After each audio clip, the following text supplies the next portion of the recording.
we will be into our very last chapter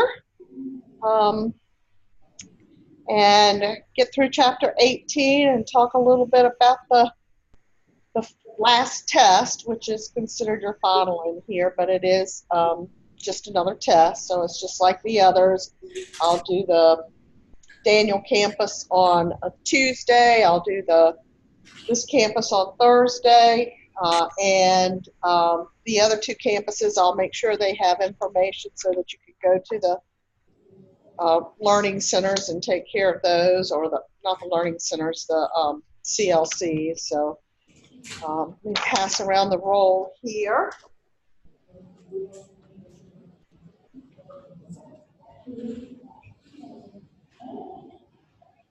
Gorgeous day out there. I understand tomorrow is going to be a little rough with some storms and stuff, so I hope everybody is safe. I have to travel to the dentist in Danville, and I'm not looking forward to that. So let me go ahead and share the screen and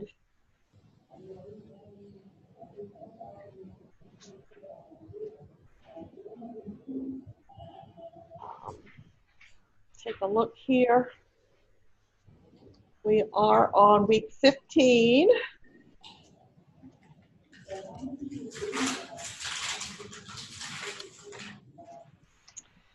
Again, we only have this one last chapter to take a look at, where we're going to be talking about manufacturing type companies and some of the management skills that are directly related to production companies. Thank you.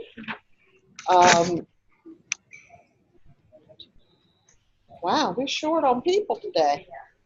Really? Okay. All right, so we will talk about production and productivity and things like quality and automation and that type of thing. Let me get to your PowerPoints. We're going to go through those first and then take a look at the videos. Let's see what we got going on here. Hopefully we got some PowerPoints for everybody showing. No. No? Okay. Stop the share and start again.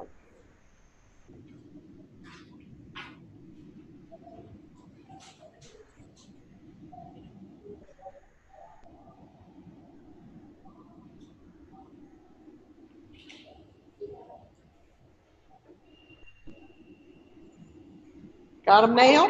Yes. All right, good. All right. So I'm not so sure the slideshow will actually work. I'll try that. If not, we'll go back to the actual, oh, it doesn't work here. There he goes. Okay, good. All right. We are, again, looking at an understanding of the terminology production and how that differs from the terminology productivity. We'll, again, look at the quality and how that fits into productivity as well. And then we'll tie that all into some of the management skills that we've talked about and how we have some things that are directly related to what we call operations management. Okay, look at some control procedures. So again, you're going to be focusing on into some of the different functions of management once again. And continual improvement, which is a management topic that's very up to date with what most companies are trying to do with our production type facilities. All right, so first off, we look at the definition of production. You probably have in your mind manufacturing firms and what they do to actually produce goods, but production is transforming resources into products.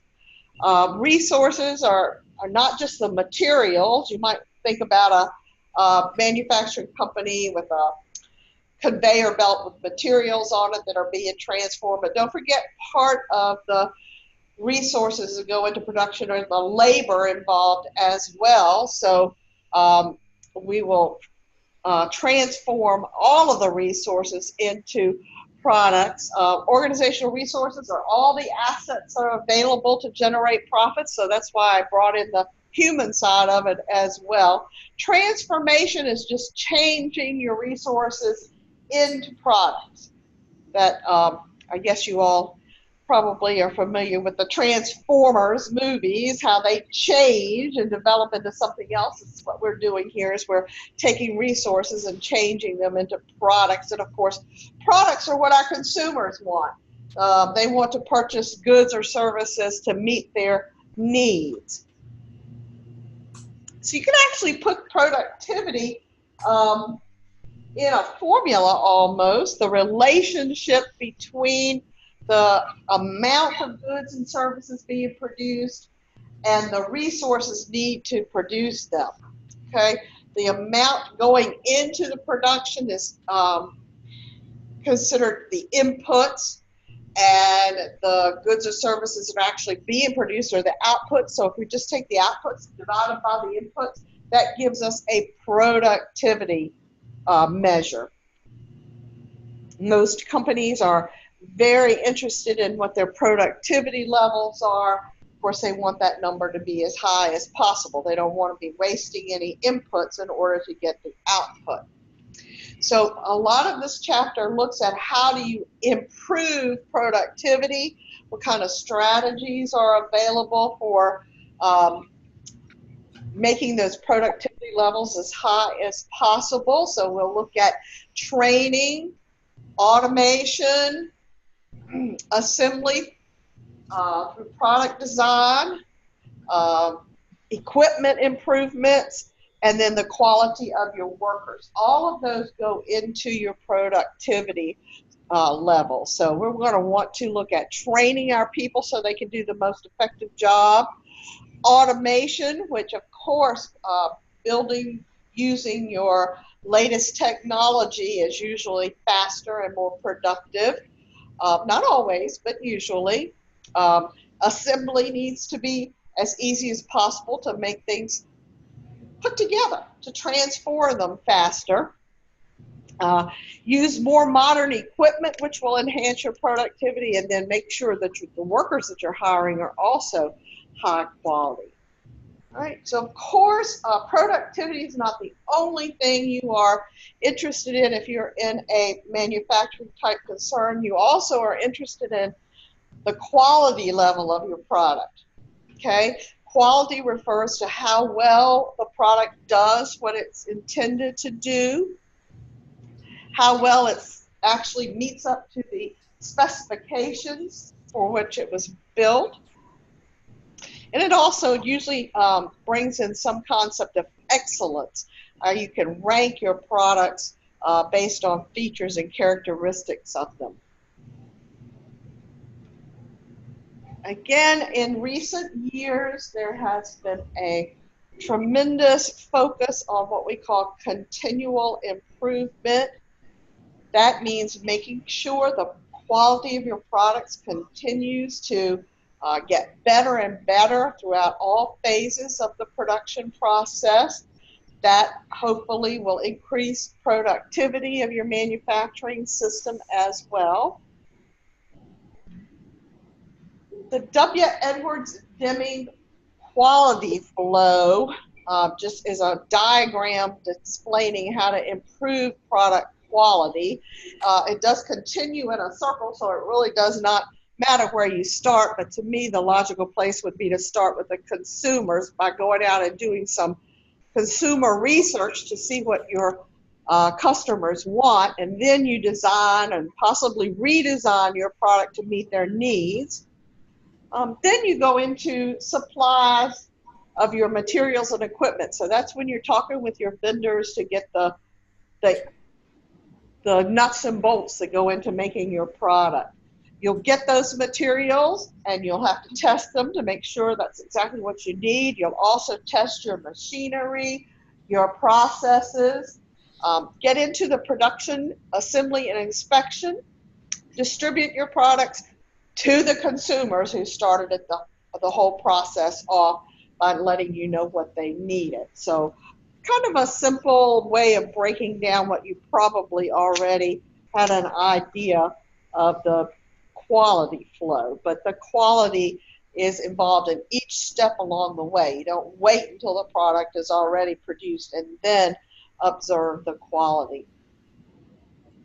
So some of the relationships between quality and productivity are discussed by some terms that you hear quite frequently these days. The first one being quality assurance.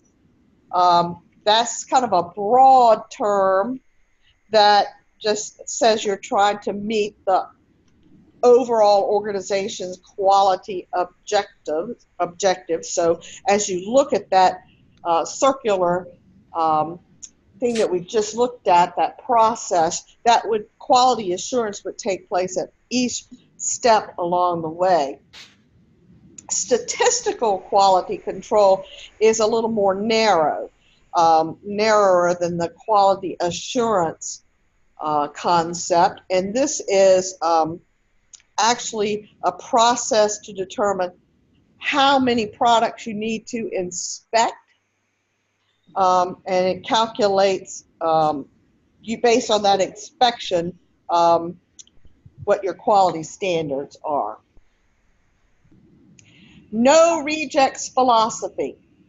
Okay, this one is a philosophy that management takes, that they don't want to have any products that fail to meet their quality standards. It's kind of a unreachable standard because there's always going to be some problems, but you can clearly, if you have this philosophy, you can set the tone for your employees that you want to have as high a quality as possible.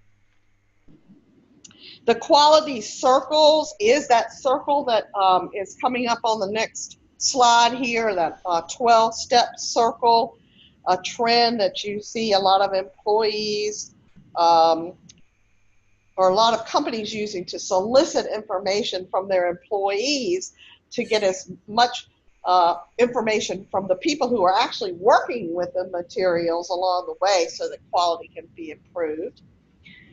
Automation, probably something you're pretty familiar with. That's replacing human effort by some type of mechanical, electronic effort. Many jobs we've seen over the last few decades that used to be handled completely by individual human beings are now being handled by automated machinery. Even as something as simple as our secretarial staffs, many of their jobs have been replaced by automations like computers and even recorders and that kind of thing that have taken over versus a human. Telephone answering systems. We no longer have switchboard operators very often in a lot of companies. So, good or bad, there's ups and downs, right? If you're one of those people that despises calling a number and getting a recording and having to punch a bunch of buttons before you can actually solve whatever problem you have, you'll probably see the downside of automation sometimes. But on the other hand, the upside is it might actually be less costly for a company to automate, and maybe they could pass all those cost savings to you as a consumer. Okay, and then we also have strategies that are taken in order to improve quality. Those are just plans of actions. A system is a linking of your organizational components together, and a process shows the activities that flow from one to the other. So let's look at this, I think it was the fourth one down, called a quality circle. This is an example of a quality circle problem-solving process. 12 steps, starting with obtaining data, and then looking at what you're going to observe determining the reason for the selection of the data, the state of the situation, the frequency, the objective, the target date, doing a cause analysis, taking countermeasures, um, designing and testing a new procedure, setting a target date for implementation, and then whatever new procedure finally gets implemented.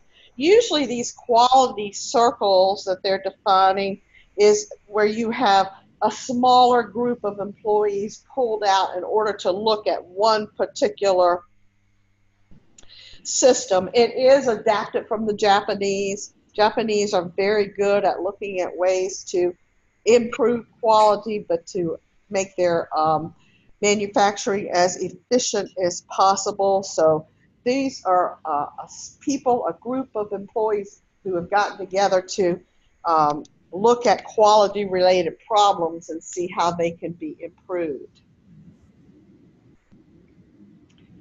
Now, if any of you are management majors and you are planning on going on to actually get a bachelor's degree in management, chances are you'll probably have to take a class that's called operations management. That is performing your managerial activities that involve selecting, designing, operating, controlling, and updating your production system. So it is a complete subset of management altogether. It looks at how you as a manager actually get involved in the operations of a company to make sure that you're directing and controlling things along the way. Some of the activities are periodic activities, meaning you're only going to do them every so often, and some are continual activities, which you're doing all the time. Okay, periodically, of course, you're going to be selecting products, equipment, your employees, and designing new products and new processes and so on. And updating means revising the production system. Those are things that you're not going to do all the time. You're going to do them every so often, but continually you're going to be doing the operating and controlling functions where you're setting the levels that you want your products to have, your workforce to have, managing your inventory, and so on. So some of the things as an operation manager you're going to be looking at is the effectiveness and efficiency of your operations.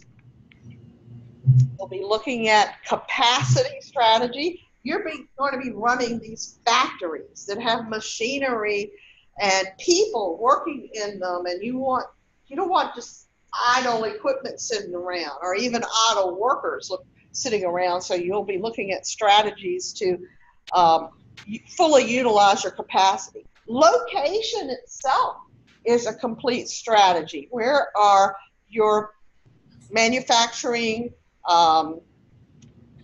factories going to actually be located? Where's your headquarters going to be? That type of thing. Product strategy, many things involved with that. Again, that looks at what goods and services you're going to be offering, the product you're going to be offering your consumers.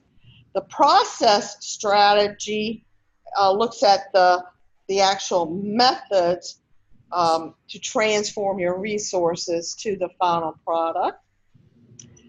Layout strategy might be something you hadn't thought about, and that's making sure that the flow of your processes and systems is laid out to make it as efficient as possible. If you have one type of work that has to be completed before the next step is done, you don't want to have them in two separate buildings somewhere where they are not able to flow from one to the other.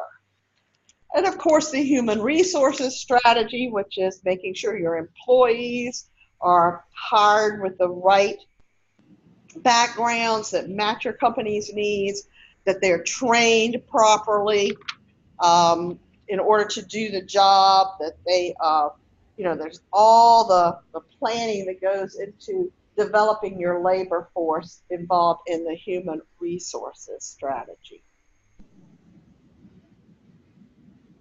All right, this slide is an example of a layout strategy. It gives you 3 basic layout patterns. The first one is a healthcare clinic, starting off with registration, and then you choose among the 3 directions to go, whether you need to see a general practitioner, a pediatrician, or an orthopedic. Any of those could be sent to X-ray if necessary, flowing into the pharmacy, and then finally the billing. Okay, you wouldn't want to have the pharmacy up front before you even diagnose a patient, and that just kind of doesn't make sense layout-wise. But you'd be surprised how many times have you ever been to somebody's house who was serving a buffet and the layout was not right. Maybe the plates were at the end of the table. Okay, or I went to a cafeteria style luncheon Sunday, and the salad was at the end of the row of food, and I probably would have gotten the salad if I had actually seen it, but I didn't see it till I got to the end. So, layout is important, okay? And that might be odd. Maybe most people eat salads at the end of the meal. I don't know, but that just didn't seem right for me. All right, so the second layout pattern is for a furniture manufacturing company, okay? We used to have a lot of those around here. Not so many anymore, but clearly your raw materials would be cut and then sanded and so on before a final desk was created. You wouldn't go in and sand your materials before you actually cut them. So again, a lot of it is just logic that sometimes gets overlooked. The last one is a layout that they call a fixed position layout, where they're building a ship, where you see that the ship is in the center of the layout and all the things that are needed are surrounding that ship: the materials, the workers, and the tools. Ship's a pretty big thing, right? It would be hard to take that ship and move it from the materials to the tools department to the workers department. The actual product's in the center and everyone else can work on it. So surely the layout's going to depend a lot on the product that you are producing. And so we found out throughout this semester that control is one of the most important functions as a manager. That applies to an operations type, productivity type business, as well as it has to service businesses, or just about anything that we have looked at. This is making sure that your activities are carried out as you had planned them. Several things that can be used as tools to help control your operations. Just-in-time inventory control is one. I'm sure if you've had any other management classes, you've run across JIT, or just-in-time inventory, somewhere along the way.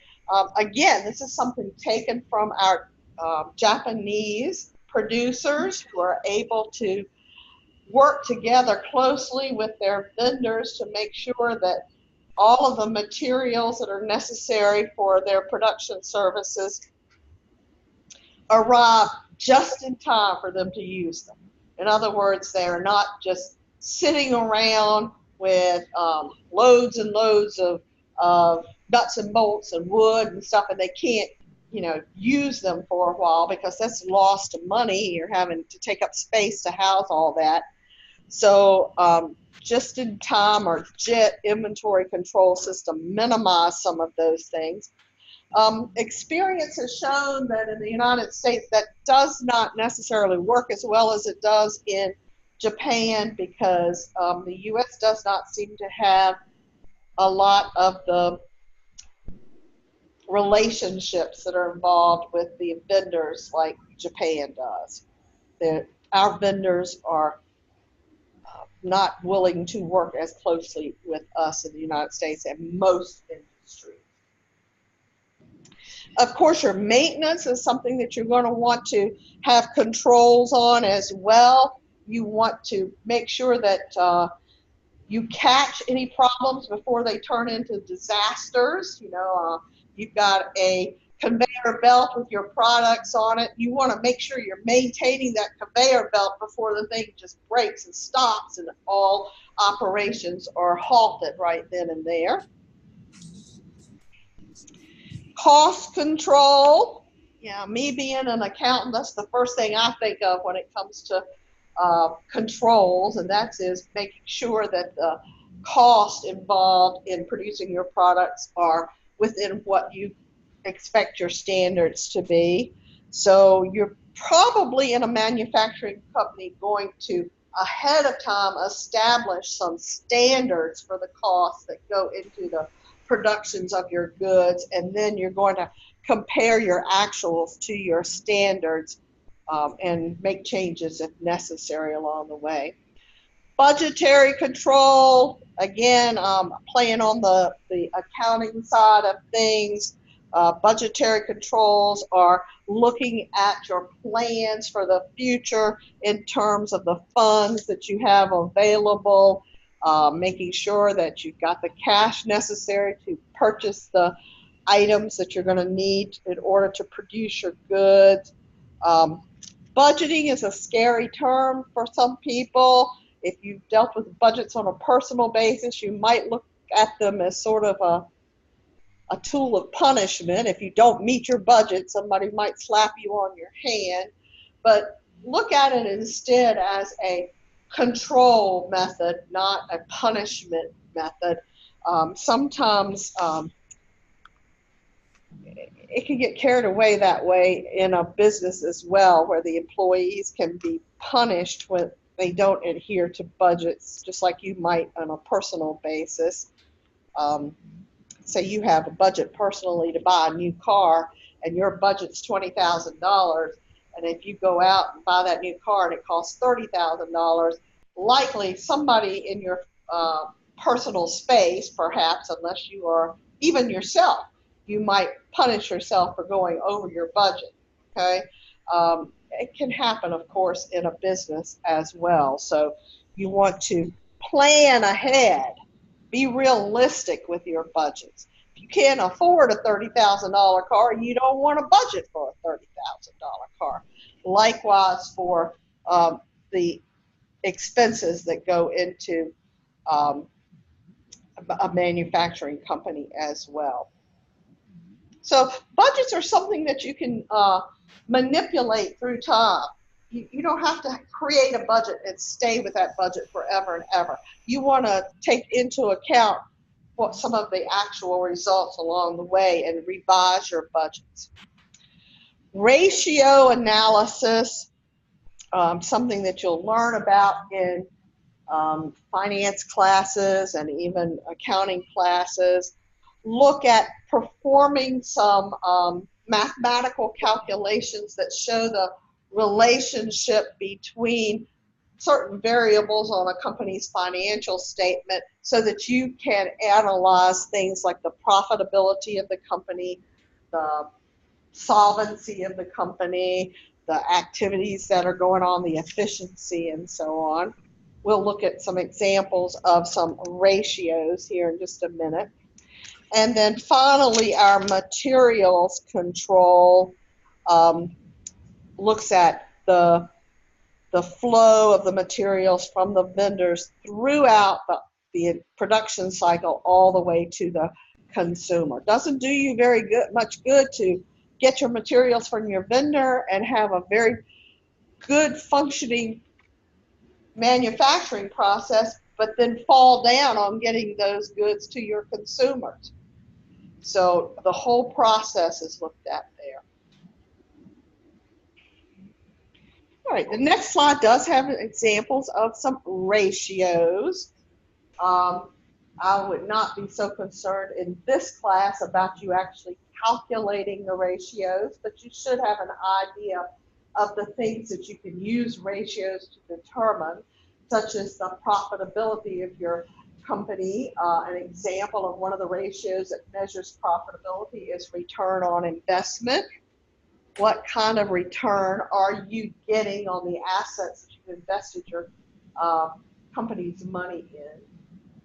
Liquidity looks at how quickly you can pay off your short-term debt. And the current ratio is an example of a ratio that is frequently quoted to see how solvent a firm is when it comes to short-term debt.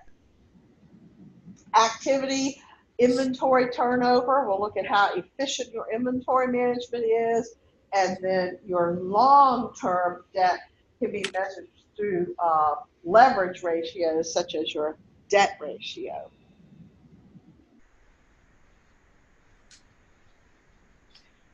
All right, some control tools that you'll hear bantered back and forth. Some seem to be more popular than others during times, and kind of like at some periods of times, one of these might be more popular than another period of time. But operation control tool is a technique that's used to help managers and workers implement their control strategies. Simple inspection is one of these, going around and looking at what is being produced to make sure it's meeting the quality standards. We also have management by exception. Okay, management by exception looks at only those things that deviate from the standards. Okay, not everything, but only those things that deviate. Okay, I sometimes say here at the college that we are, as faculty, are sometimes managed by exception, because rarely do I have someone come to me and talk to me on a regular basis about my performance. But you better believe if I do something wrong, somebody's going to come and talk to me, and that's the exception. I've done something out of the standard. Many companies nowadays use management by objectives, though, and it's a pretty decent tool because it involves, when done correctly, your manager and your workers getting together and establishing what their objectives are for the upcoming period. And then when that period is over with, they will look at whether you met those objectives or not. But let me back up and say it's not like a once a year type of thing. It should be done all throughout the year to make adjustments. If you're not achieving your objectives, you and the manager work together to get to those objectives. And our evaluation system, and maybe yours for you work, is a management by objective system where I have to create objectives with my dean of what I want to achieve, and then throughout the year we measure whether I'm achieving those objectives, and if I need some help along the way, I'll go to my dean and say, it doesn't look like I'm getting to my objective that I want to get here. Help me figure out a way to achieve it. Or maybe sometimes you even need to change your objectives along the way. And then break-even analysis is addressed on the next slide. Again, kind of an accounting tool. Okay, break-even analysis is where you look at the costs that a firm incurs and break them down between fixed and variable. The fixed costs are things that are going to stay the same, okay, like the real estate taxes or the insurance or salaries for our management type people, whereas the variable costs are things that change based on your productivity level. Like this one is for a book publisher, and of course the printing costs are going to change based on the number of books that they sell. The author royalties are going to change based on the books that sell. The binding is going to change. Those are all things that vary, or variable costs. So many companies wish to know what their break-even point is. What do they have to sell in order to break even. Okay, break even means that you're not making a profit, but you're not losing anything either. Okay, and this is a typical break-even chart that is you frequently see in the point where those two lines cross over. That's your break-even point. Anything to the right of that is going to generate a profit for the company. Anything to the left of it is going to make sure there's a loss taking place. And just for this example here, they have determined that if the company sells 14,800 copies of their book that they're producing, they will break even. If they sell anything more than that, they'll make a profit. If they sell less than that, they will lose money. Good thing to know, okay? In just about any situation, how much do you have to produce and sell in order to break even? Then we get even more sophisticated in some of the tools that are out there nowadays, and these would be the things that you would study if you do go into management and take a class in operations management. You would look at things called decision trees, process controls, value analysis, computer-aided design, or CAD, and computer-aided manufacturing, which are called CAM. Okay, so those are the basics. What we're going to do is I've got a couple of videos on some manufacturing or production type companies. One's a fictitious company, one's a real one, and we can see how the managers are having to implement all of the tools that we've just talked about in this chapter, and hopefully that will make sense to you. Now, why is that still up there on the screen? I need to close that PowerPoint if you will give me a second.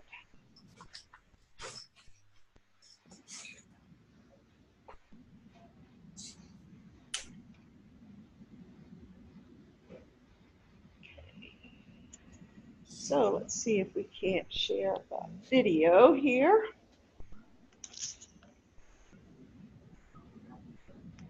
All right, and this is the first video is how a car is made. Might be surprising. Most of you probably envision how cars are made, but let's look at all that goes into this car.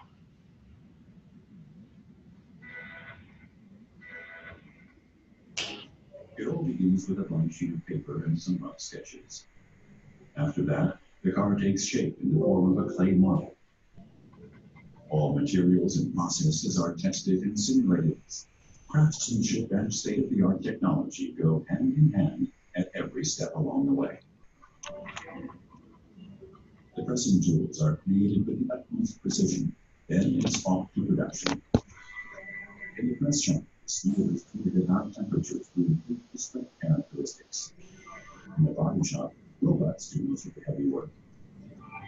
Next up, the paint shop. Traditional series production no longer exists. In the assembly area, each car is tailor-made for each customer. The final checks are carried out by hand. And then the car is ready for the road.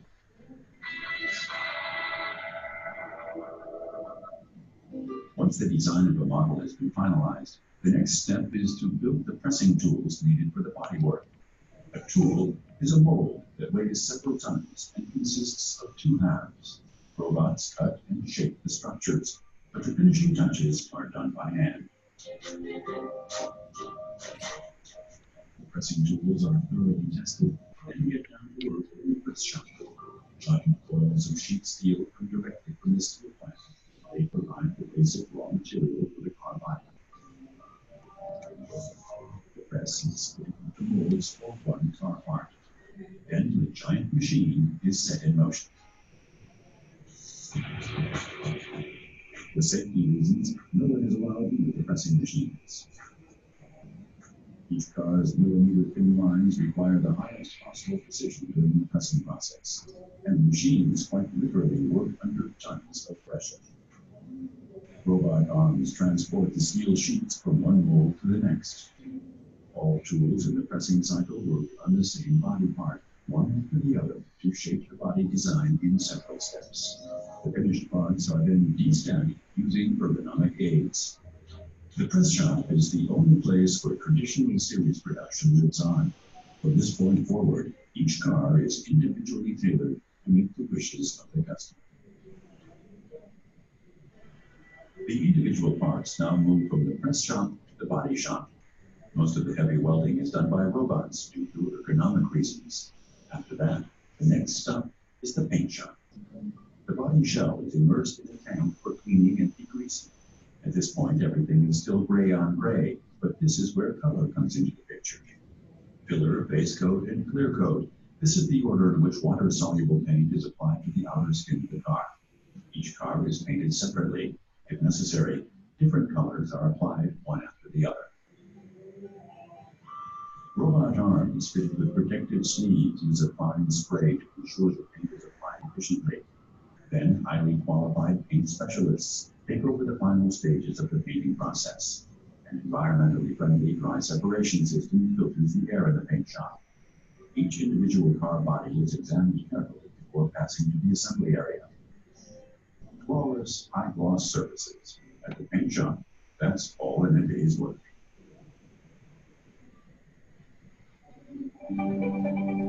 A core phase of automobile production is assembling the car.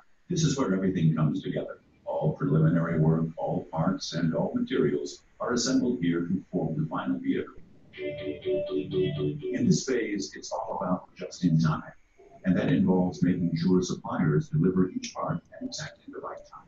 In this way, storage fees are reduced, and the efficiency is increased. Nowadays, each car is tailor-made to suit the wishes of individual customers. Things have come a long way since traditional series production. Every car body has an identification tag that links it to a particular customer order.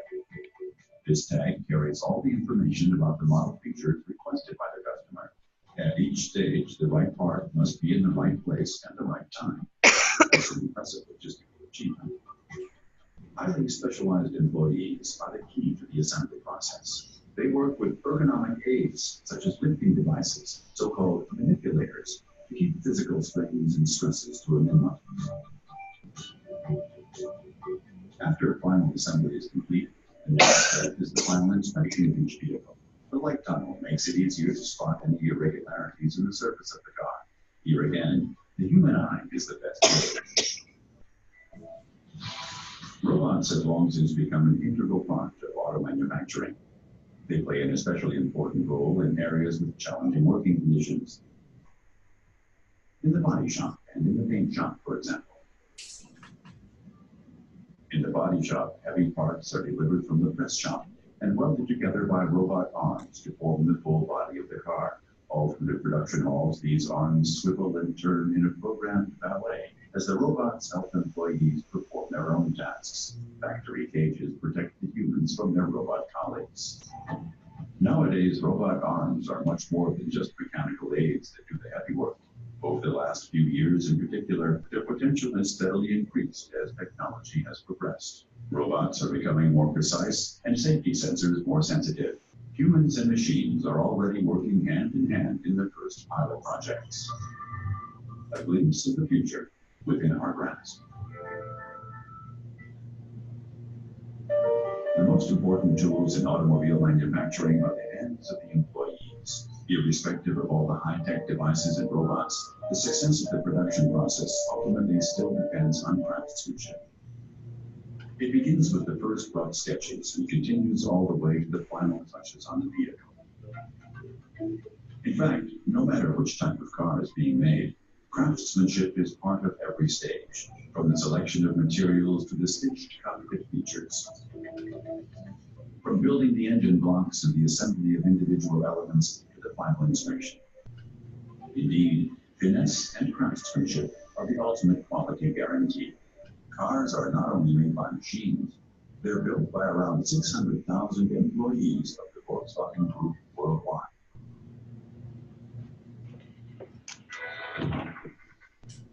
It all begins with a blank sheet of paper and some rough sketches. After that, the car. Kind of interesting, huh? Next time you get in your car, think about all that took place to get that car in the condition for you to get in.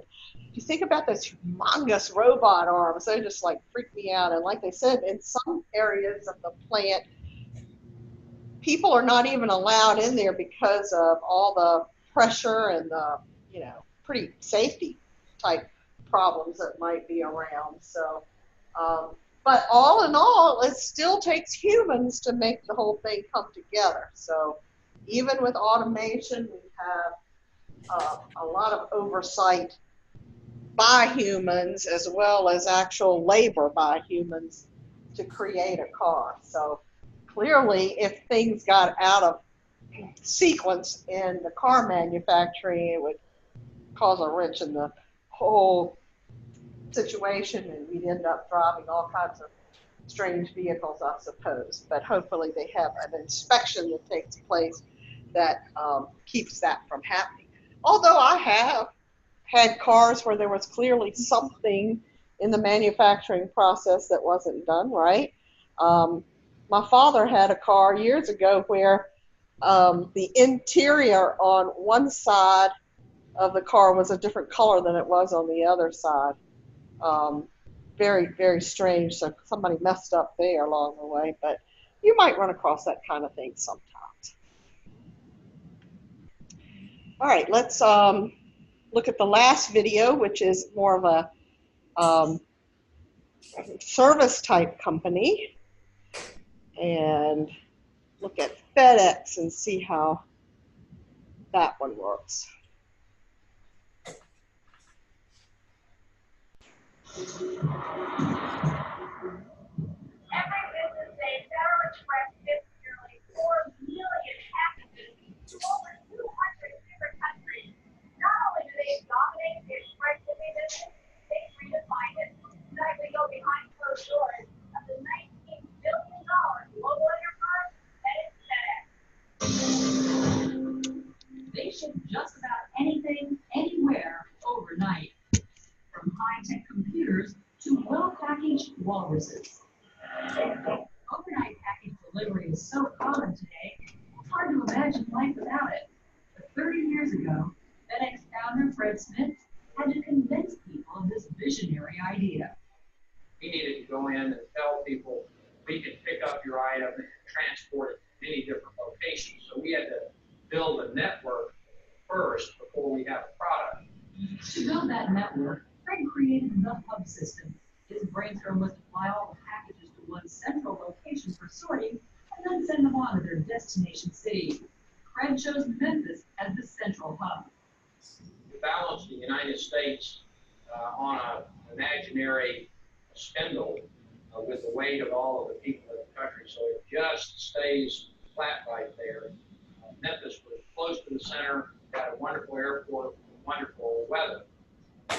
1973, Fred Smith bought 33 small planes and began offering overnight delivery between 25 cities. The first night, FedEx sent only 186 packages. In fact, the company lost $1 million a month for its first 2 years. But gradually, businesses started realizing they couldn't live without it. Today, FedEx has nearly 700 planes and 150,000 employees around the world who make it absolutely positively possible to deliver shipments to every continent except Antarctica. There are now 15 hubs around the globe, but Memphis Airport is still the busiest point in the FedEx universe. Every night, they stage the world's biggest game of beat the clock. So, as I discovered when they allowed me to go behind their closed doors and join their team. It's an awesome organizational job, and they pull it off in a unique marriage of brute force and state-of-the-art technology. While frontline employees build planes with that day's shipment, Their operations are directed by supervisors a few miles away inside this highly secure building known as the bunker. The central nervous system of FedEx, and they gave me access inside the secretive complex. Behind these closed doors is the Global Operations Center, the information brain for FedEx. Here, meteorologists monitor the weather while specialists track the progress of every plane, truck, and package worldwide. This finely tuned operation is overseen by Pete Waltney. Busiest time of day here is probably about 8 at night, 5 in the morning, because you're recovering 150 airplanes into Memphis, but they're generating flight plans for all the hubs around the world. That's originating out of Memphis, Anchorage, going to Hong Kong. FedEx has a plane in the air somewhere around the globe every minute of every day. The single biggest cause for delays? Weather. We have our own meteorologists who monitor and forecast weather for all FedEx operations around the world. For example, the weather radar is showing it can display not only the rain, but also the mixture of rain and freezing rain, and then when it turns to snow. Every night, operations specialists meet to track and strategize about weather conditions, maintenance problems, and any anticipated flight delays. Looks like there's a low pressure system moving into the New York area. This company has a contingency plan for every emergency. What if one of your planes coming from LA breaks down? We have an aircraft that comes out of Portland, Oregon, empty. We can divert that aircraft to LA to recover that freight. Wait a minute, so you're saying that you just have aircraft without any buses on it sitting on the ground waiting? Yeah, those are our flying spares. We have aircraft like that throughout our system. So there is no, this flight is canceled and it's not going. Yeah, that's how we differ from the passenger carriers. We can't hand our passengers, our boxes off to anyone else, as the carriers can hand you off to another carrier. We have to recover ourselves because there's nobody we can give our freight to. Despite all its high-tech tools, one of the company's biggest secret weapons is this huge visual aid, the World Board. Yes, each one of these strips represents an aircraft that's operating within the FedEx system somewhere within the next 7 days. What do the different colors mean? What's yellow? Yellow is an aircraft that's operating in Asia. Asia. And blue. Blue is an aircraft that's operating in Europe. And white. White is South America. Now what does this mean? This is going from Hong Kong, Hong Kong to Narita, Japan. Narita, Japan to Anchorage, Anchorage to Chicago, to JFK, JFK to Atlanta, Atlanta to Dallas, Dallas to Anchorage, Anchorage back to Narita.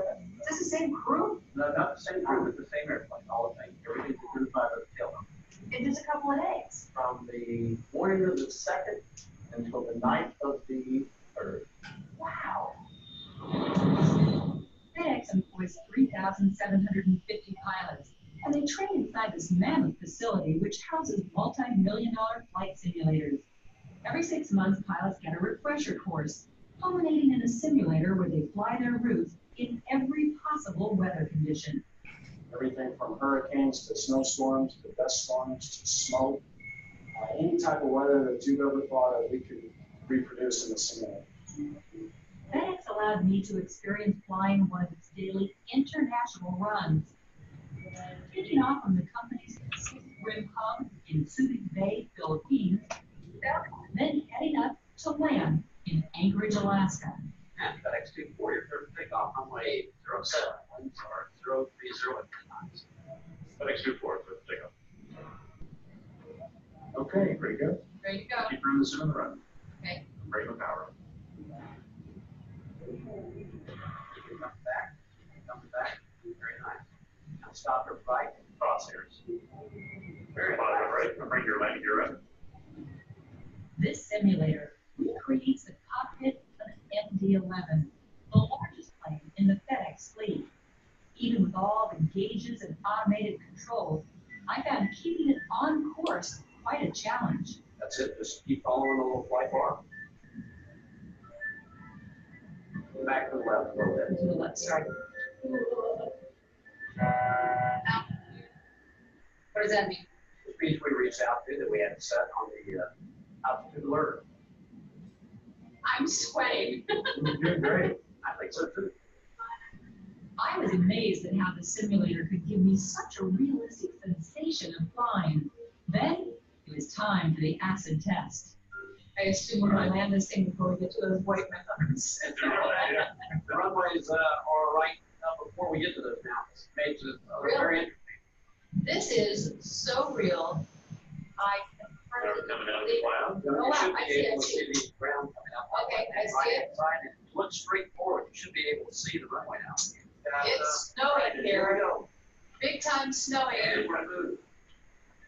Okay. Right now, we're approximately 9 miles from the end of the runway. You should see the I see it right there. Those little lights are pull Pull back. yes.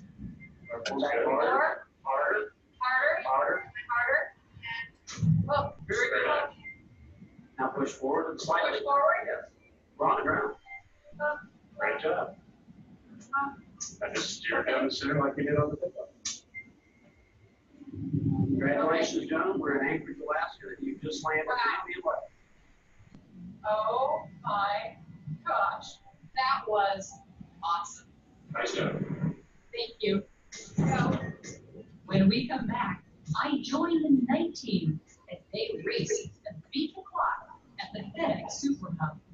Behind closed doors will continue in a moment here on A&E. Behind closed doors with Joe London continues here on A&E. It's 10 p.m. in Memphis, Tennessee. So much of the city is winding down for the night. The workday is just gearing up for the town's largest employer, FedEx. Out of the Memphis airport, a small army of 13,000 people is converging, reporting to work at the FedEx Super Hub. Although it's the middle of the night, here at the control tower at the FedEx Hub, it's rush hour.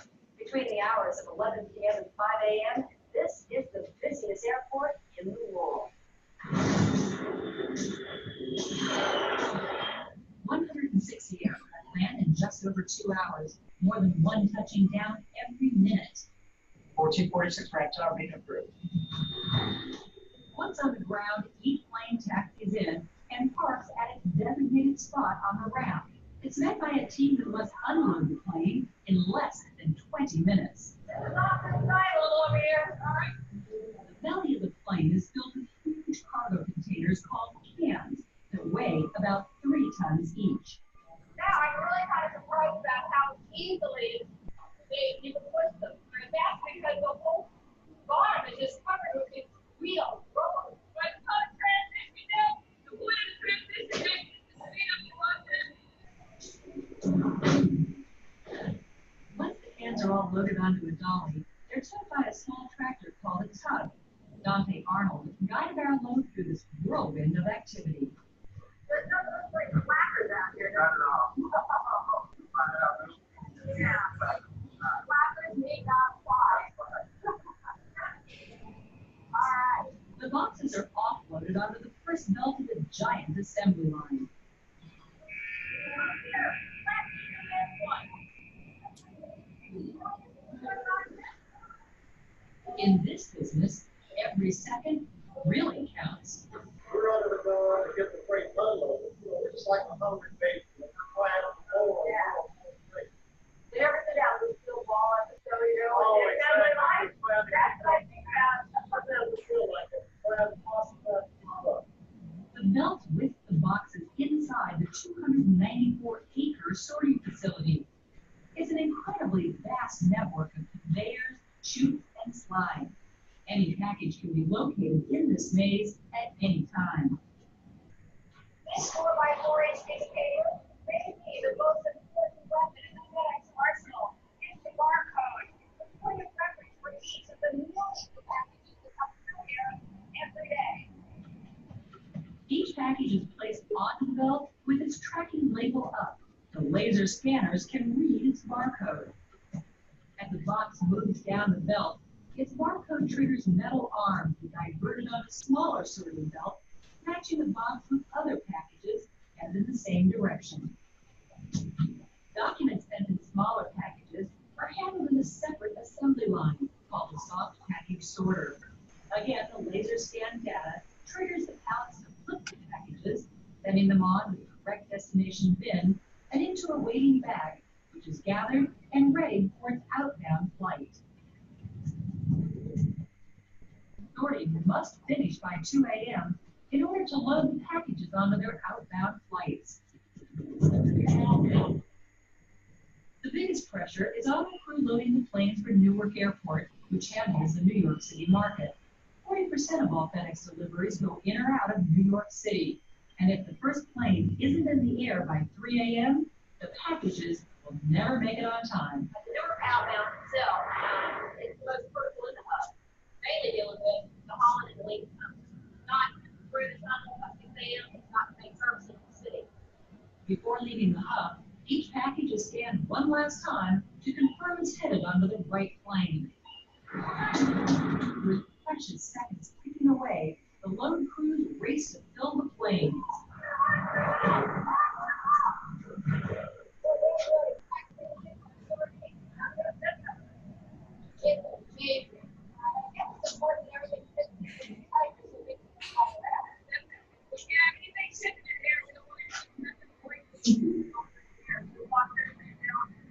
I see you. You keep looking at your little stopwatch. Are you taking the time? We're making the time. We're going to let the dog five down about 5 minutes. I think it's 2 or 3 and close it up. So we're good to go.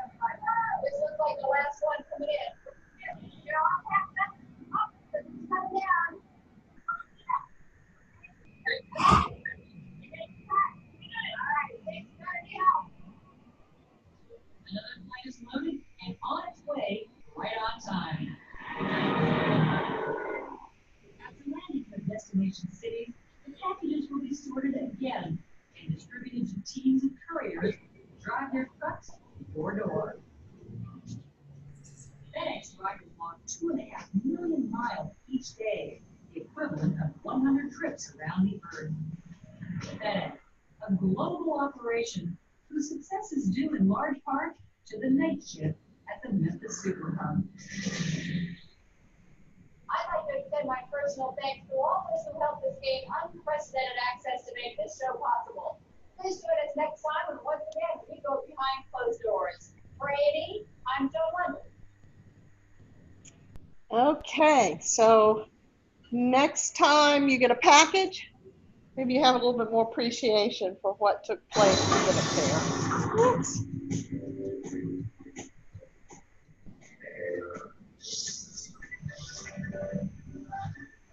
It's rush hour at the one. Okay. So I think those 2 videos give you a really good sense for what if you were managing these companies, okay? What if you had to make sure all of that took place right on time, efficiently, with high quality? Could you handle it? Okay, it would be a tough job, clearly a tough job. A little bit different than just getting some cheeseburgers out at McDonald's. So I hope you all got some appreciation for what management actually requires. Again, we will have the last test, which covers chapters 14, 15, 16, 17, 18, the last 5 chapters. Make sure you have all of your PowerPoints with you. Make sure you have your textbook with you. And we will knock that out on Tuesday in Keysville, on Thursday here in South Boston, and the other 2 locations I will have folks prepped and ready for you to go when you want to take it next week. And Southside is closed tomorrow in case any of you are planning on doing anything. We have, it happens to be Good Friday, but it's an employee appreciation day given to us from our current president. So hopefully no one's trying to get anything done on campus tomorrow, but I just thought I'd let you know that. And if you run into any problems, feel free to contact me. I'll be glad to help you out. But I hope everybody has a wonderful, wonderful Easter. weekend.